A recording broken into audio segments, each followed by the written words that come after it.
시를 한 편 소개해 드리려고 합니다. 황지우 씨가 쓴 너를 기다리는 동안에, 이런 제목의 시입니다.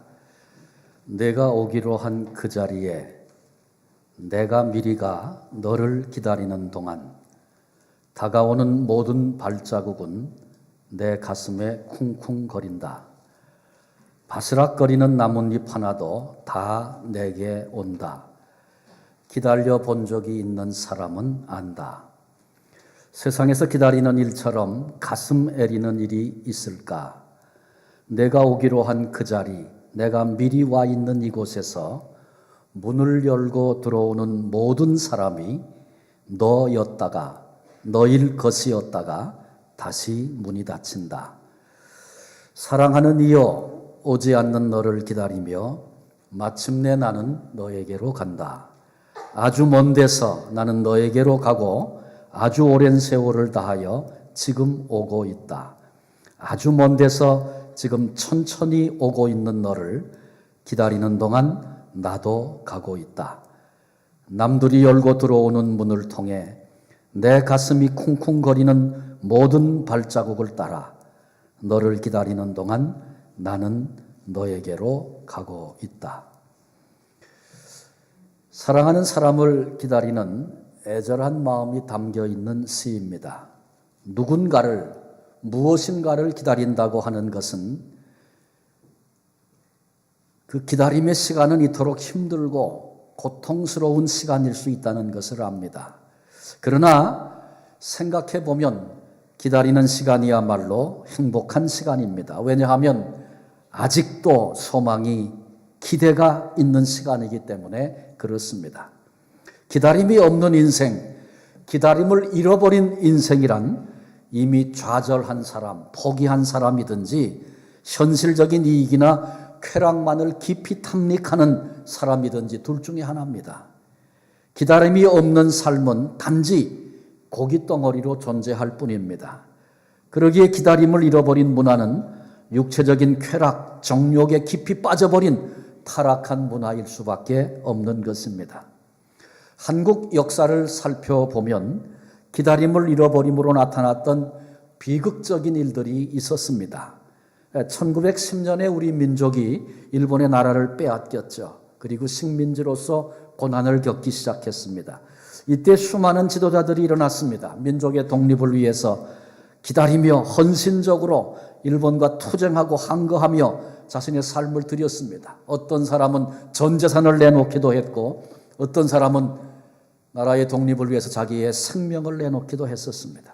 그런데 세월이 한 30년쯤 흘러가서 1940년을 넘어서면서 많은 분들이 지치기 시작했습니다.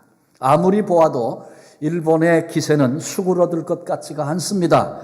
일제 치하에 존재하고 있는 조선의 모습을 보니까 그 미래가, 그 희망이 보이질 않습니다. 그래서 해방을 얼마 앞둔 일제 식민지 말기에 조선 독립의 소망을 잃어버린 안타까운 모습을 보이게 됩니다. 그때 많은 민족의 지도자들이 그만 친일로 돌아섰던 일들이 있었습니다. 아마 그 대표적인 사람을 꼽으라면 이광수 씨를 꼽을 수 있을 거예요. 3.1운동, 전 세계의 한국 민족의 그 나라를 향한 사랑을 알렸던 그런 운동이죠. 이 운동의 출발은 사실 2월 8일에 동경에 있는 유학생들이 YMCA에 모여서 독립선언을 낭독함으로 그 불이 붙기 시작한 것입니다. 그때 낭독된 독립선언서는 이광수 씨가 기초를 했습니다. 그리고 11명이 서명을 했습니다. 이 낭독 이후에 그 11명 중에 10명이 체포가 됐고 이광수 씨는 잘 숨어서 이제 그 체포되는 것을 면할 수 있었습니다. 여러 어려움들이 있었지만 결국 이 독립선언서를 상해 임시정부에 이광수 씨가 직접 전달을 합니다.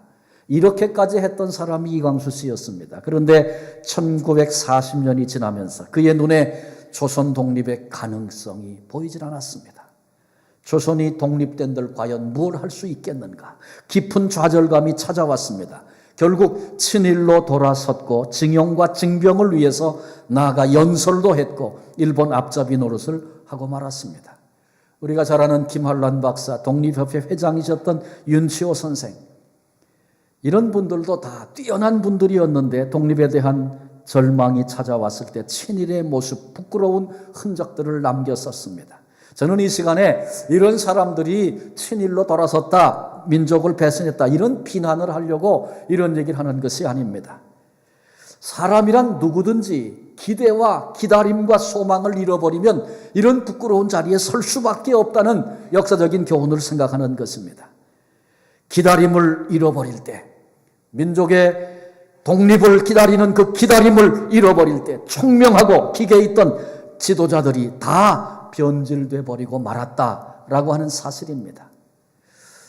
비슷한 이야기가 또 나옵니다. 줄리어스 시저를 아시죠? 세계 정복을 꿈꾸고 많은 나라를 정복하고 영토를 늘렸던 사람입니다. 근데 그가 꿈을 꿀 때 단지 영토를 넓히자 그런 정도가 아니었습니다. 라틴어로 팍스 로마나라는 말을 쓰는데 로마에 의한 평화, 그런 의미입니다. 로마에 의한 평화라고 하는 꿈을 그들은 가지고 있었습니다. 다시 바꿔 얘기하면 세계를 향한 기다림이 그들에게 있었습니다. 당시 로마를 제외한 주변 지역들은 야만인들로 가득 차 있었습니다. 켈트족, 게르만족. 그들은 농사도 할 줄 모르고 산업도 일으킬 줄 몰랐습니다. 그래서 흉년이 찾아오면 금방 먹을 것이 떨어져 버렸고, 그러면 즉시 집단 약탈을 시작하고 전쟁을 벌이곤 했습니다. 로마는 주변국을 정복하면서 로마의 시스템을 정복한 그 나라에 심었습니다. 그리고 농사를 짓도록, 산업을 일으키도록 그렇게 도왔습니다.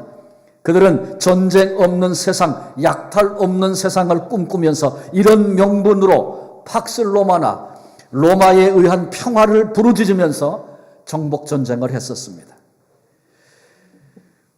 그런데 문제는 이 같은 정복이 끝나가자 더 이상 바라볼 것이 없는 때로부터 시작이 됩니다. 바꿔 얘기하면 기다림을 잃어버린 때로부터 로마가 주저앉기 시작합니다. 누가 더 소유하느냐? 현실적인 탐욕에 그들이 빠지기 시작했고 마침내 멸망의 길을 걷게 된 것입니다. 기다림이, 소망이, 바람이 얼마나 중요한가를 우리에게 가르쳐주는 역사적인 교훈입니다. 그렇습니다. 기다림을 잃어버리면 변질되고 멸망이 찾아옵니다.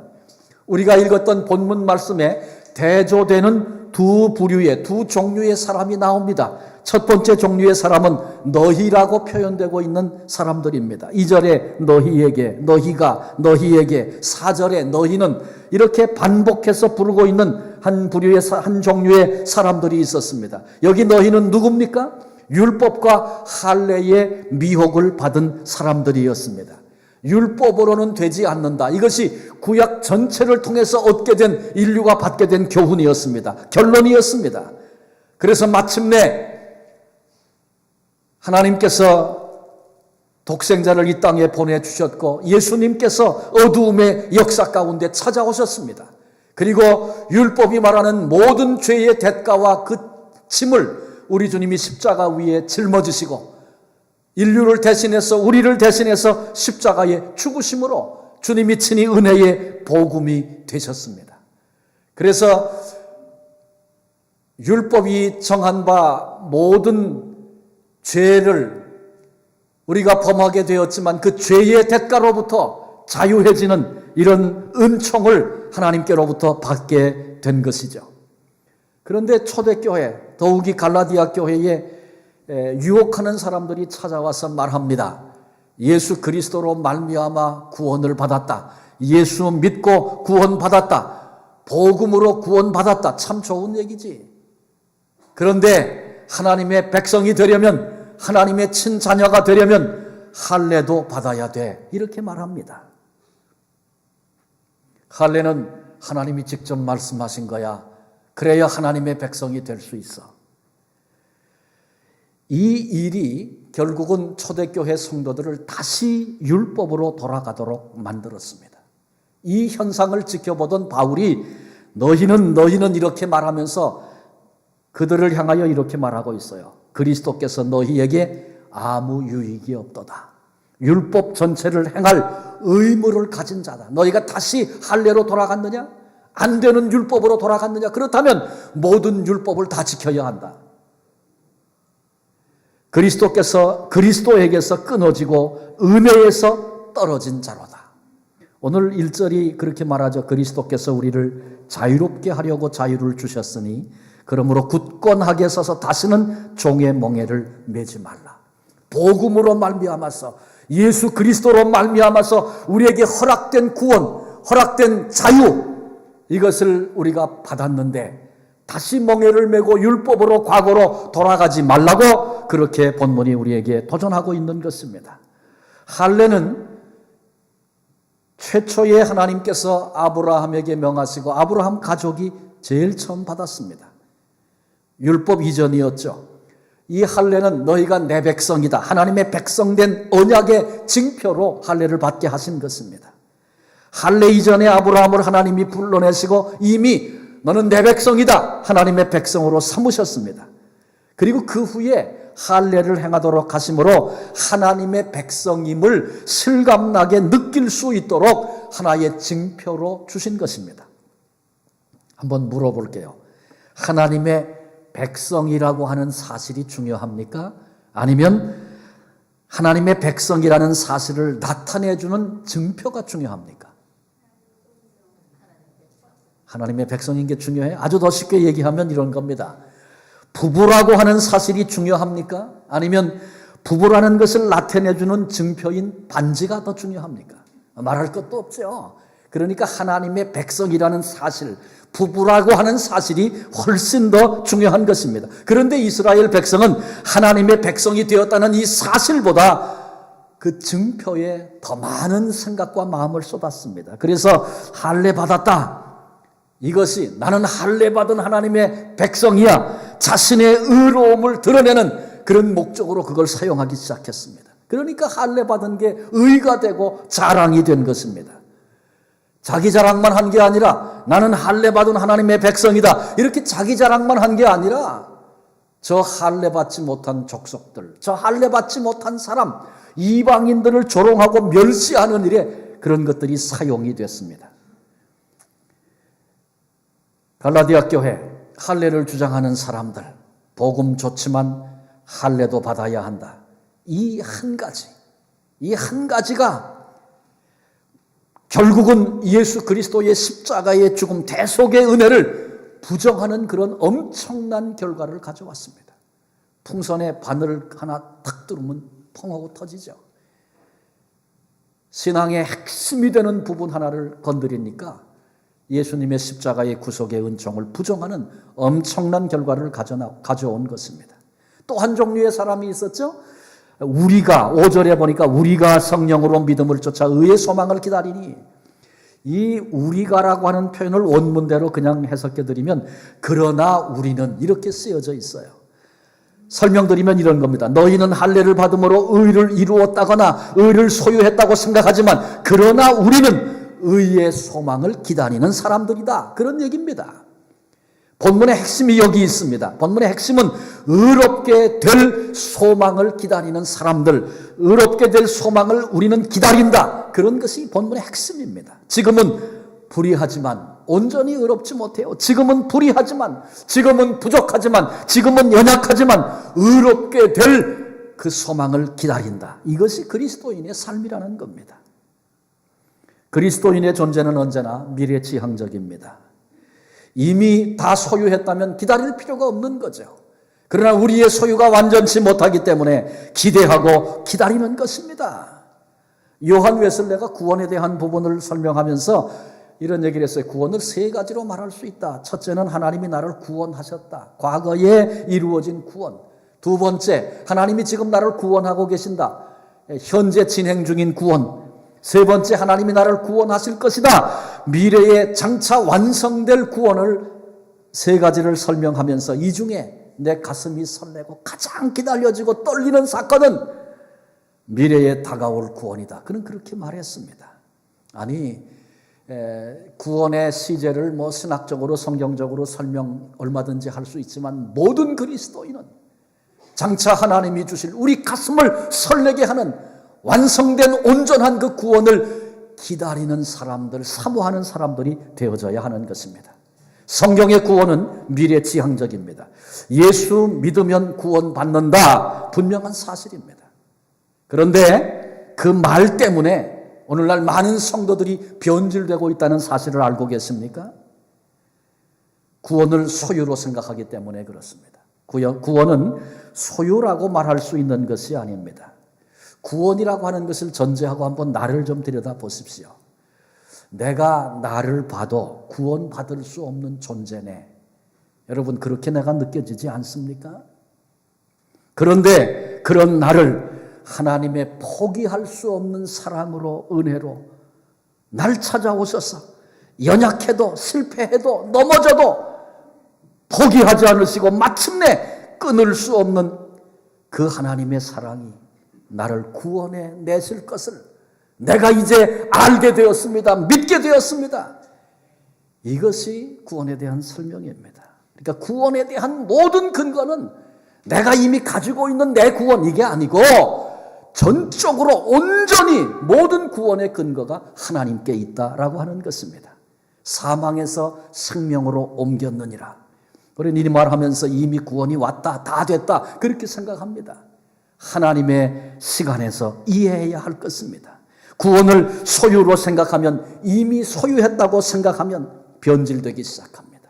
바랄 것이 없고 더 기대할 것이 없는 그런 존재가 되어버리고 마는 것입니다. 조용한 시간에 나를 좀 들여다보십시오. 나를 보면 구원받는다는 건 어림도 없는 존재입니다. 그런데 하나님이 나를 구원해 내실 것이고, 그것을 내가 믿게 되었고, 기대하게 되었고, 기다리며 소망하게 되었고, 그런 존재가 되고 나면 우리는 전적으로 날마다 매 순간마다 하나님의 사랑만, 하나님의 은혜만 바라보며 계속해서 나가도록 그렇게 되어 있습니다. 본문에 근거해서 교회 내에 두 종류의 사람이 있다 생각할 수 있습니다.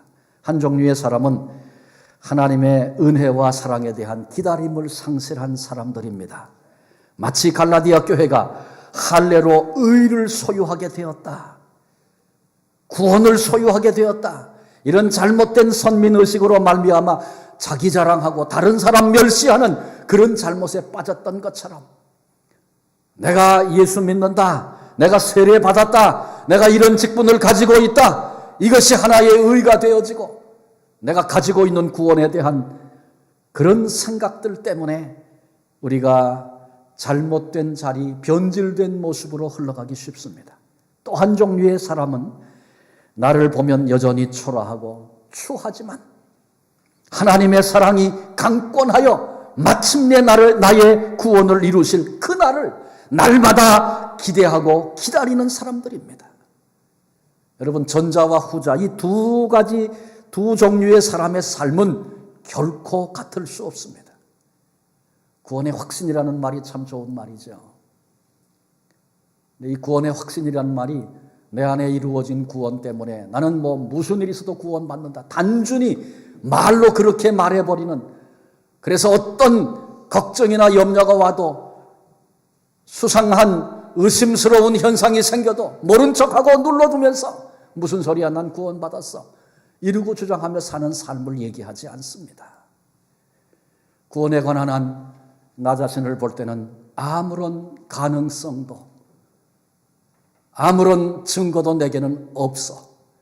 그러나 그런 나를 택하시고 만지시고 이끄시고 도전하시고 깨닫게 하시고 보게 하시고 마침내 알게 하시고 그 은혜의 장중에 붙잡으셔서 온전한 구원에 이르게 하실 하나님의 그 은혜, 그 사랑, 그 능력, 그 하나님의 사랑을, 그 하나님의 능력을 확신하게 됐습니다. 이게 구원의 확신입니다. 스바냐 3장 17절을 읽습니다. 너의 하나님 여호와가 너의 가운데 계시니 그는 구원을 베푸실 전능자이시라. 그가 너로 말미암아 기쁨을 이기지 못하시며 너를 잠잠히 사랑하시며 너로 말미암아 즐거이 부르며 기뻐하시리라. 이 성경을 여러분 다 우리가 잘 알고 있는 그런 성경인데, 이 성경을 읽을 때 어떤 마음이 드십니까? 그가 너로 말미암아, 그는 누구예요? 전능자 하나님이 누구로 말미암아? 너로 말미암아, 나로 말미암아 하나님이 날 보시면서 기쁨을 이기지 못하신답니다. 내가 하나님이 그렇게 기뻐하실 만한 존재입니까? 그럼 뭐 이상하잖아요. 근데 하나님이 나를 보시면서 기쁨을 이기지 못하시고 즐거이 부르며 기뻐하신다 그렇게 말씀하셨어요. 무슨 얘기입니까? 하나님은 우리를 가장 큰 기대로, 가장 큰 기다림으로 나를 대하시는 것입니다. 그렇게 나를 바라보시면서 기뻐하시는 것입니다.